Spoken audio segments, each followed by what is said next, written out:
月初，美国宣布要实施对顶关税了后，咱国内的传统产业嘛有受影响。但是台中丰原做 AI 业者无排除要休无薪假。另外，中华社头做鞋仔的工厂嘛已经接到对香港暂停出货的通知。经济学者就表示，传统产业要赶紧想办法，甲技术升级，做出品牌，才会当降低冲击。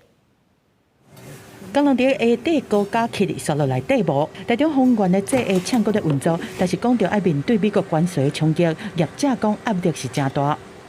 已经那么难了，今天又碰到这个关税的问题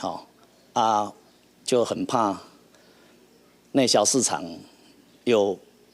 老百姓又不消费。台中丰原本地是有真侪这下厂，但是真侪年来面对中国的倾销和中美贸易战的冲击，已经关足侪间。业者讲，目前一寡下厂已经是一礼拜休3天或是4天，即摆关税搁加重，无排除互20派员工去放无薪假。伫咧中华社头，有鞋仔工厂是已经接到美方的通知，讲订单暂时停止出货，产线嘛只会当升天工。现在突然变成加32%，那他们真的是感觉到呢，这样压力很大，而且呢比较困难，所以说叫我们暂时先不要出货。产业受到冲击，多工嘛会受影响。劳动部长洪新涵讲，即摆二股是以出口为主的团产受创上严重，尤其是以机械、汽车零组件、树冷、塑胶、石化、水五金上明显。伊讲会去关注这企业的劳工，而且提出相关的补助方案。已经开始跟很多的工协会，也包括很多可能潜在会受影响的工会，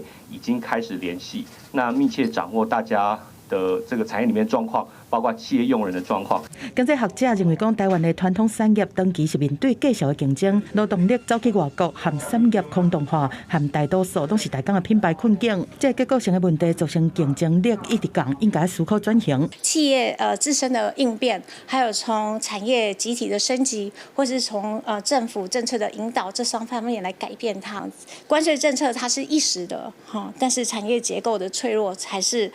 根本的问题。学者认为讲，台湾的团产过去成为转大效应受惠，但是这波关税的冲击是全球性的，会造成产品入去美国的条件变多，而且本地贸易规则嘛会防规的拍破，只有增强团产的体质，再加上策略的调整，才会当进一步来应用度过这个困境。